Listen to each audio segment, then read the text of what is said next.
सुप्रभात। बाबा कहते हैं, मेरे प्यारे बच्चे, जानता हूँ तुम्हारे मन में कुछ कभी कभी प्रश्न उठता है। कहीं कुछ पल के लिए नामस्मरण बंद हो जाए तो बाबा नाराज़ ना हो जाए या बाबा से दूरी ना बन जाए, यही सोचते हो ना?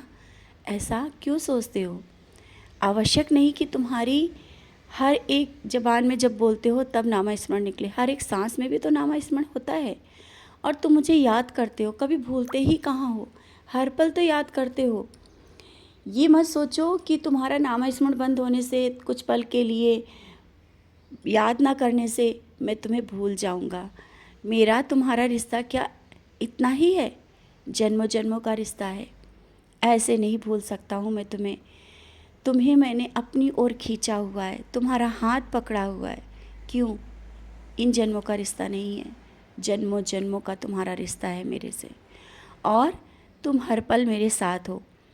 तुम मुझे बुलाओ या ना बुलाओ, थोड़ी देर के लिए याद करो या ना करो, मैं तुम्हें कभी नहीं भूलता और मैं हर पल तुम्हारे साथ रहता हूँ।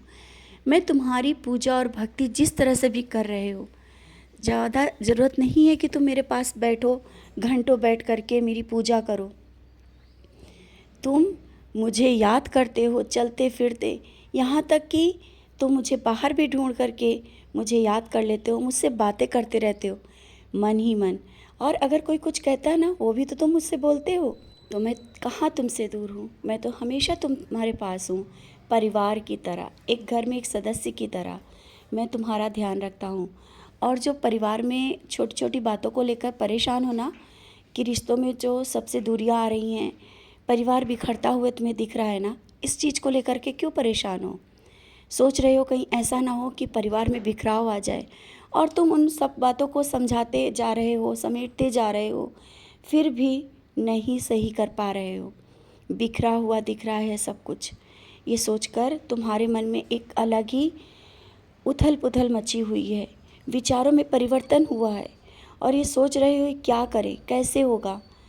धीरे धीरे धैर्य रखो, सब सही होगा। जो चीज़ें इतने दिनों से बिखरी हुई थी, गलतफहमियाँ पल रही थी, उनको सही होने में थोड़ा सा समय लगेगा। और एक दिन जैसा तुम चाहते हो ना, वैसा ही सब होगा। लेकिन इसके लिए तुम्हें धैर्य रखना है और थोड़ा शांति रखनी है। किसी बात को लेकर उलझन नहीं करना है। ये अपने तर्क और वितर्क, जो मन में विचार आते हैं ना, उनको छोड़ दो। शांत भाव से बस तुम बैठो, देखो मैं क्या कर रहा हूँ। बस शांत भाव से तुम ये देखो कैसे सब चीज़ें सुलझाता जाऊँगा। जो इतनी गांठें पड़ गई हैं ना, उनको सुलझाने में थोड़ा समय लग रहा है।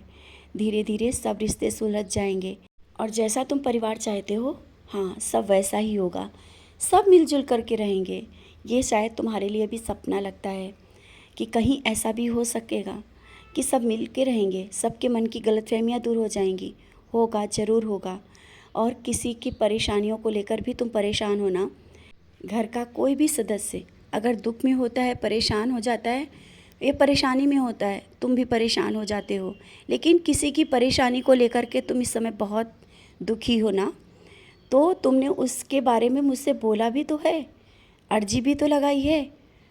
मैं स्वीकार करी है मैंने अर्जी तुम्हारी, और जल्दी ही वो सब काम उसका पूर्ण हो जाएगा। उसके जीवन में भी जल्दी खुशियाँ आने वाली हैं। बहुत जल्दी उसका स्वास्थ्य भी सही होगा। स्वास्थ्य के बारे में भी बोला है ना, स्वास्थ्य भी सही हो जाएगा। धीरे धीरे सब कुछ बहुत सही हो जाएगा। जैसा तुम सोच रहे हो उससे भी अच्छा उसके स्वास्थ्य में, उसके जीवन में परिवर्तन होगा। तुम्हारी दुआएं ऐसे खाली नहीं जाने देता हूँ। तुम जिस तरह से मेरे दूसरों के लिए मेरे सामने दुआ करते हो ना, विश्वास के साथ, वो दुआएं मैं स्वीकार करता हूँ। तुम्हारा विश्वास जिस तरह से मुझ पर है ना, वही विश्वास मैं दूसरों में बताना चाहता हूँ कि तुम्हारा मुझ पर किस तरह से विश्वास है, और विश्वास कभी टूटने नहीं दूँगा। तुम दूसरों के लिए मांगते हो, मैं तुम्हारा ध्यान रखता हूँ। मैं तुम्हें देखता हूँ, किस विश्वास से तुम मेरी ओर देख रहे हो। बस तुम खुश रहा करो, और तुम्हारे जीवन में खुशियाँ देना मेरा कर्म है, मेरा फ़र्ज है। मुस्कुराते रहा करो, खुश रहा करो। जो काम रुके हैं बहुत ही जल्दी होने वाले हैं। घर का सपना देखा है ना, घर भी बहुत जल्दी इंतज़ाम कर दूँगा। चिंता क्यों करते हो?